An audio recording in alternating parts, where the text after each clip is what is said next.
अस्सलाम वालेकुम स्टूडेंट। अब हम नेक्स्ट टॉपिक पढ़ने जा रहे हैं एडिशन रिएक्शन ऑफ अल्कीन्स का, और उसका चौथा रिएक्शन का नाम है एडिशन ऑफ हैलोजेंस। ठीक है, जैसे कि मैंने पहले बताया कि हम first category of reaction of alkenes पढ़ रहे हैं एडिशन रिएक्शन, और इसमें इसको हम एडिशन इसलिए कहते हैं कि इसमें पूरा का पूरा रिएजेंट जो होता है वो आके अल्कीन के ऊपर ऐड हो जाता है।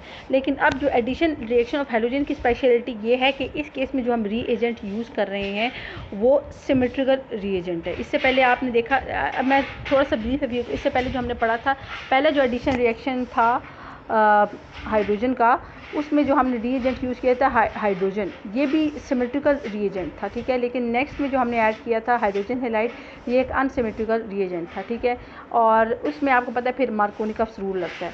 देन जो एडिशन ऑफ सल्फ्यूरिक एसिड था, जो कि असल में एडिशन ऑफ वाटर था, वो भी अनसिमेट्रिकल रिएजेंट था। लेकिन अब जो हम एडिशन ऑफ हैलोजन पढ़ रहे हैं, इट इज़ इस केस में जो हम आगे फर्दर तो पढ़ेंगे, एडिशन रिएक्शन का मतलब है पूरा का पूरा हाइड्रोजन का मॉलिक्यूल, हैलोजन का जो एडिशन ऑफ हैलोजेंस पढ़े, इससे पूरा का पूरा हैलोजन का मॉलिक्यूल जो है वो ऐड होगा अल्कीन के ऊपर, और फर्दर ये जो हैलोजन का मॉलिक्यूल है ये सिमेट्रिकल रिएजेंट्स के ऊपर आएगा। ठीक है, तो इसमें क्या होगा, alkenes on treatment will halogen in an inert solvent use होता है, ऐसा सॉल्वेंट जो रिएक्ट नहीं करता, लाइक कार्बन टेट्राक्लोराइड। ठीक है, एट रूम टेम्परेचर रिएक्ट करेगा, और इसके नतीजे में हमारे पास जो प्रोडक्ट बनेगी उसका नाम है विसिनल डाइहैलाइड। विसिनल डाइहैलाइड आपने जो प्रेपरेशन ऑफ अल्कीन में भी आपने पढ़ा था, विसिनल जो आपने डीहैलोजिनेशन पढ़ी थी, तो विसिनल डाइहैलाइड्स क्या होता है, ऐसा नेम इंडिकेट, विसिनल का लव जो है विसिनिटी से निकला है। तो ये ऐसे हैलाइड डाइहैलाइड्स है जिसमें एडजेसेंट कार्बन के ऊपर एक एक हाइड्रोजन मौजूद होता है, और विसिनल डाइहैलाइड का दूसरा नाम 1,2 डाइहैलोजिनेटेड प्रोडक्ट्स भी हैं। ठीक है, ठीक है, तो इस केस में हमने क्या करना, फॉर एग्जांपल आपके पास ये अल्कीन है और carbon to carbon double bond, और आपके पास ये हैलोजन का मॉलिक्यूल है। एक्स का मतलब है कोई, X2 का मतलब है कोई भी हैलोजन हो सकता है, F2 Cl2 Br2 I2 कोई भी हो सकता है, और आपने इनर्ट सॉल्वेंट यूज़ किए CaCl4, और इसके नतीजे में आपके पास क्या हुआ, विसिनल डाइहैलाइड बना। जैसा कि आपको नज़र आ रहा है कि एक कार्बन के ऊपर आके हैलोजन एटम अटैच हुआ, उसके साथ वाले कार्बन के ऊपर आके हैलोजन एटम अटैच हुआ, और वही इट इज़ एडिशनल रिएक्शन, क्योंकि एक पाई बॉन्ड ब्रेक हुआ है और जो दोनों एटम्स थे उन्होंने एक एक सिंगल बॉन्ड बनाया है हैलोजन के साथ, तो ये जो है ये एडिशन रिएक्शन में आएगा। तो Br2 और Cl2 जो है वो इफेक्टिव इलेक्ट्रोफिलिक रिएजेंट्स हैं। Fluorine is too reactive, fluorine के साथ जो रिएक्शन था वो इतना ज़्यादा रिएक्टिव होता है कि उसको कंट्रोल करना बड़ा मुश्किल होता है, जबकि जो आयोडीन होता है वो रिएक्शन ही नहीं शो करता, रिएक्ट ही नहीं करता, बहुत ही स्लोली रिएक्ट करता है। मैकेनिज्म आपको पता है, बहुत से ऐसे रिएक्शन है जिसके हमने मैकेनिज्म पढ़ चुके हैं इससे पहले। ठीक है, इसी तरह हमने इसके भी इससे पहले हमने पढ़े हुए थे रिएक्शंस। तो जैसे हाइड्रोजन हैलाइड्स के भी हमने पढ़े हैं, तो बहुत से रिएक्शंस के हम पढ़े हैं। तो कोल्स इलेक्ट्रोलिसिस के पढ़े हैं, इस तरह हमने क्या कहते हैं हैलोजिनेशन पढ़ी थी अल्केन में, उसमें भी हमने पढ़ा था मैकेनिज्म रिएक्शन। तो इस रिएक्शन का भी एक मैकेनिज्म होता है। इसमें क्या होता है, a bromine molecule become polarise as it approaches the alkene. जैसे ही ब्रोमीन मॉलिक्यूल, लेट सपोज, क्योंकि इस केस में हमने let suppose reagent bromine use कर रहे हैं, तो ब्रोमीन या कोई भी हाइड्रोजन मॉलिक्यूल हो सकता है, Br2 भी हो सकता है, Cl2 भी हो सकता है। जैसे ही वो अल्कीन के पास पहुँचेगा वो पोलराइज हो जाएगा। पोलराइज का मतलब है कि वो पॉजिटिव और नेगेटिव पोल्स बन जाएंगे उस मॉलिक्यूल के अंदर, ऑल्दो वो मॉलिक्यूल पहले नॉन पोलर था, लेकिन जैसे ही वो अल्कीन के पास पहुंचेगा तो उसके, आपको पता है ना, अल्कीन के पास इधर डबल बॉन्ड है, जो पाई इलेक्ट्रॉन्स है ना, पाई इलेक्ट्रॉन्स की वजह के करीब आने की वजह से ये जो ब्रोमीन मॉलिक्यूल है, ऑल्दो ये एक्चुअल लाइफ में ये नॉन पोलर होता है, लेकिन इससे करीब आने की वजह से ये पोलराइज हो जाएगा, और इसके पॉजिटिव, इसमें स्लाइटली पॉजिटिव और स्लाइटली नेगेटिव पोल्स बन जाएंगे। ठीक है, तो अब bromine molecule become polarise as it approaches alkene. This polarise bromine molecule transfers a bromine atom to alkene, resulting in the formation of bromonium ion. तो फिर क्या होगा, ये जो ब्रोमीन ये जो क्या कहते हैं, ये पोलराइज हुआ हुआ ब्रोमीन मॉलिक्यूल है, ये भी मॉलिक्यूल है, ऑल्दो इसके अंदर स्लाइटली पॉजिटिव और स्लाइटली नेगेटिव पार्ट्स बन के, लेकिन अभी भी ये मॉलिक्यूल है। तो फिर क्या होगा, ये अपना स्लाइटली जो पॉजिटिव ब्रोमीन एटम है वो देगा अल्कीन को, और उसकी वजह से ब्रोमोनियम आयन बनेगा। अब ब्रोमोनियम आयन कैसे बनता है वो मैं एक्सप्लेन कर देती हूँ। ये देखें, ये अल्कीन है, आपको पता है इसमें carbon to carbon double bond है। Carbon to carbon double bond का मतलब ये है कि एक सिग्मा बॉन्ड है और दूसरा पाई बॉन्ड है, और पाई बॉन्ड जो होता है ये आपको पता है इसके ऊपर न्यूक्लियस का इन्फ्लुएंस कम होता है और ये ज़्यादा फैला हुआ होता है, और ये ईजिली अटैक कर देता है। तो ये पाई, जैसे ही ब्रोमीन मॉलिक्यूल इसके करीब आएगा, ऑल्दो ये मॉलिक्यूल जो है एक्चुअल लाइफ में नॉन पोलर है, लेकिन लेकिन जब इसके पास आएगा तो इसके इलेक्ट्रॉन जो है पाई इलेक्ट्रॉन्स की वजह से ये पोलराइज हो जाएगा, इसके ऊपर स्लाइटली पॉजिटिव और स्लाइटली नेगेटिव जो है पोल्स बन जाएंगे।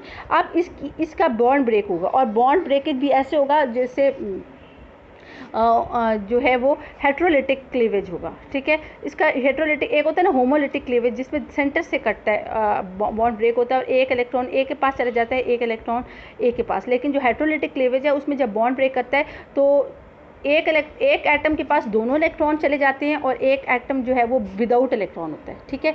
ये फ़र्क होता है होमोलिटिक और हेट्रोलिटिक क्लीवेज में, कि जो होमोलिटिक क्लीवेज है उसमें जैसे ही बॉन्ड ब्रेक होता है, ये वाली होमोलिटिक क्लीवेज आपने जो हेलोजनेशन ऑफ मीथेन है उसमें भी पढ़ी थी, तो वो जब उसमें बॉन्ड ब्रेक होता है तो दोनों इलेक्ट्रॉन्स अपने रिस्पेक्टिव एटम्स के पास चले जाते हैं। लेकिन हेट्रोलिटिक क्लीवेज में ये होता है कि जब बॉन्ड ब्रेक होता है तो एक एटम के पास दोनों इलेक्ट्रॉन चले जाते हैं बॉन्ड के, और एक के पास कोई भी अपना वो अपना भी लूज़ कर देता है, ठीक है। तो ये जो ब्रोमीन मॉलिक्यूल है इसके ऊपर स्लाइटली पॉजिटिव और स्लाइटली नेगेटिव पोल्स बने हैं। अब इसकी क्लीवेज जो है होगी वो हेट्रोलिटिक होगी, ये बात समझ आइए। ब्रोमीन जो मॉलिक्यूल जिसके ऊपर स्लाइटली पॉजिटिव और स्लाइटली नेगेटिव पोल्स बने हैं, इसकी क्लीवेज ये टूटेगा, इसका बॉन्ड कैसे टूटेगा, इसके अंदर हेट्रोलिटिक क्लीवेज होगी, ठीक है। हेट्रोलिटिक क्लीवेज की वजह से क्या होगा, एक ब्रोमीन जो होगा ऐसा होगा एटम कि उसके ऊपर वो अपना भी इलेक्ट्रॉन लूज़ कर देगा और उसके ऊपर पॉजिटिव चार्ज आ जाएगा, जबकि एक ब्रोमीन जो होगा एटम उसके पास एक अपना होगा, एक उसके पास दूसरे का होगा, यानी ये ब्रोमीन आयन बन जाएगा, ब्रोमीन नेगेटिव आयन। तो फिर क्या होगा, जैसे आपको पता, थोड़ा सा आपको आइडिया में दे दूँ, पहले भी आपने बात पढ़ी थी कि ये पाई इलेक्ट्रॉन जो है ये आपको पता है, ये पाई इलेक्ट्रॉन जो है इसमें एक इलेक्ट्रॉन इस कार्बन की तरफ से आया है, एक इलेक्ट्रॉन इस कार्बन के एटम की तरफ से आया है। तो लेकिन ये पाई बॉन्ड भी ब्रेक करेगा और ये दोनों इलेक्ट्रॉन इस कार्बन के पास चले जाएंगे, और फिर ये जो इलेक्ट्रॉन इस कार्बन के पास एक अपना है, एक दूसरे कार्बन का इलेक्ट्रॉन है, ये carbon atom coordinate covalent bond बना देगा इस ब्रोमीन के साथ, ठीक है। ये बात समझ आइए। तो ये वाला एटम जो है, ये वाला कार्बन एटम जहाँ मैं पॉइंट आउट कर रही हूँ, ये इस ब्रोमीन के साथ सिंगल बॉन्ड बनाएगा। फर्दर आपको पता है कि जो दूसरा कार्बन है उसने तो अपना इलेक्ट्रॉन लूज़ कर दिया ना, उसका अपना इलेक्ट्रॉन भी चला गया, दूसरा क्या आता है उसके पास अपना भी इलेक्ट्रॉन चला गया, तो उसके ऊपर पॉजिटिव चार्ज आ जाएगा। तो यही ब्रोमीन, आपको पता है ब्रोमीन के तो आउटर मोस्ट शेल में 7 इलेक्ट्रॉन्स होते हैं ना, ठीक है। तो एक तो इसकी कमी पूरी हो गई, ब्रोमीन के आउटर मोस्ट शेल में 7 इलेक्ट्रॉन्स होते हैं, तो एक इलेक्ट्रॉन की डेफिशिएंसी होती है। तो वो खैर उसने इसके साथ तो जो एक इलेक्ट्रॉन की डेफिशिएंसी थी इसके पास, बल्कि 2 इलेक्ट्रॉन की डेफिशिएंसी थी, जब इसने अपना अनपेयर्ड इलेक्ट्रॉन भी लूज़ कर दिया था। तो जब इसने कार्बन के साथ बॉन्ड बनाया इस वाले ब्रोमीन ने, तो इसके आउटर मोस्ट शेल में जो है वो 8 इलेक्ट्रॉन्स आ गए, समझ आ गई। ऑल दो ब्रोमीन के आउटर मोस्ट शेल में 7 इलेक्ट्रॉन होते हैं, और एक मतलब उन 7 में से 6 जो होते हैं वो पेयर्ड होते हैं और एक अनपेयर्ड होता है, ठीक है। लेकिन जब ये ब्रोमीन पॉजिटिव आयन आया तो उसने अपना अनपेयर्ड इलेक्ट्रॉन भी लूज़ कर दिया। लेकिन जब इस कार्बन ने इस ब्रोमीन के साथ बॉन्ड बनाया, कोऑर्डिनेट कोवलेंट बॉन्ड, तो इसके आउटर मोस्ट शेल में इलेक्ट्रॉन का नंबर पूरा हो गया, ठीक है। अब आपको पता है इसके आउटर मोस्ट शेल में 8 इलेक्ट्रॉन है, ठीक है। अब क्या होगा, ये अपने जो इनर्ट पेयर्स हैं, एक वो वाले इलेक्ट्रॉन पेयर्स होते हैं जो बॉन्डिंग में यूज़ होते हैं, तो वो कहलाते हैं बॉन्ड पेयर्स, ठीक है। लेकिन या वो इलेक्ट्रॉन वो बॉन्डिंग इलेक्ट्रॉन्स कहलाते हैं, और जो इलेक्ट्रॉन्स बॉन्डिंग में यूज़ नहीं होते वो इनर्ट इलेक्ट्रॉन्स कहलाते हैं, समझ आ रही है। तो ब्रोमीन के अंदर 6 जो है वो इनर्ट इलेक्ट्रॉन्स मौजूद हैं जो कि बॉन्डिंग में हिस्सा नहीं लेते, और एक इसके अंदर ब्रोमीन के अंदर एक बॉन्डिंग इलेक्ट्रॉन मौजूद है जो बॉन्डिंग में यूज़ होता है। ये बात समझ आइए। अब देखिए, जब इस वाले कार्बन ने ब्रोमीन के साथ कोऑर्डिनेट कोवलेंट बॉन्ड बनाया, तो पहले से इसके पास 6 इनर्ट इलेक्ट्रॉन्स मौजूद थे, ठीक है, 6 इनर्ट इलेक्ट्रॉन मौजूद थे। अब इसने जब कोऑर्डिनेट कोवलेंट बॉन्ड बनाया, तो आपको पता है ना कोऑर्डिनेट कोवलेंट बॉन्ड क्या होता है, दोनों इलेक्ट्रॉन्स के दरमियान म्यूचुअली शेयर होता है, ठीक है। ऑल्दो इसने डोनेट किया, इसने एक्सेप्ट किया, लेकिन म्यूचुअली शेयर होता है, और वो जो इलेक्ट्रॉन पेयर होता है वो दोनों के साथ कंसिडर होते हैं। तो इस तरह ब्रोमीन के तो आउटर मोस्ट ऑक्टेट एक तरह से कंप्लीट हो गया। अब ब्रोमीन क्या करेगा, अपने इनर्ट इलेक्ट्रॉन्स, ब्रोमीन के बाद 6 इनर्ट इलेक्ट्रॉन्स है, अपने इनर्ट इलेक्ट्रॉन में से 2 इलेक्ट्रॉन्स को यूज़ करेगा और दूसरे वाले कार्बन एटम के साथ कोऑर्डिनेट कोवलेंट बॉन्ड बनेगा। ये बात समझ आइए। ये अपने इनर्ट इलेक्ट्रॉन यानी जो 6 इलेक्ट्रॉन्स हैं उनको उनमें से कोई से 2 इलेक्ट्रॉन को यूज़ करेगा और फिर इस कार्बन के साथ कोऑर्डिनेट कोवलेंट बॉन्ड बनाएगा। यानी एक तरफ ये वाला कार्बन इसके साथ कोऑर्डिनेट कोवलेंट बॉन्ड बना रहा है और ये वाला ब्रोमीन एटम इसके साथ कोऑर्डिनेट कोवलेंट बॉन्ड बना देगा। यानी बात समझ आइए, ये वाला कार्बन जहाँ मैं पॉइंट आउट कर रही हूँ ये ब्रोमीन के साथ कोऑर्डिनेट कोवलेंट बॉन्ड बना रहा है और इस केस में कार्बन डोनर है और ब्रोमीन एक्सेप्टर है। लेकिन नेक्स्ट स्टेज में क्या होगा, ब्रोमीन जो है इस वाले कार्बन के साथ कोऑर्डिनेट कोवलेंट बॉन्ड बनाएगा।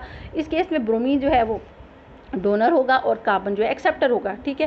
तो बहरहाल इस कार्बन के ऊपर पॉजिटिव चार्ज आ जाएगा, नहीं कार्बन के साथ बनाया, और इसके बाद आपको पता है ब्रोमीन के ऊपर, इस ब्रोमीन के ऊपर पॉजिटिव चार्ज आ जाएगा क्योंकि उसने अपने इनर्ट पेयर इलेक्ट्रॉन्स के यूज़ किए, डोनेट किए। तो इस बात को हम इधर देख लेते हैं। नेक्स्ट में क्या हुआ, और जो हमारे पास जो रिजल्टेंट आयन होगा वो कहलाएगा ब्रोमोनियम आयन। तो आइए आपको दिखाई दे रहा है CH2 Br पॉजिटिव, इस Br के ऊपर पॉजिटिव चार्ज है, प्लस आपको पता है Br नेगेटिव। ये जो आप बॉन्ड क्लीवेज हुआ था इसके पास दोनों इलेक्ट्रॉन्स आ गए थे।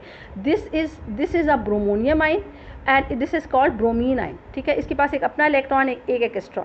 ये मैंने आपको बता दिया कि कैसे इसने इसके साथ, इस वाले कार्बन एटम ने इसके साथ कोऑर्डिनेट कोवलेंट बॉन्ड बनाया।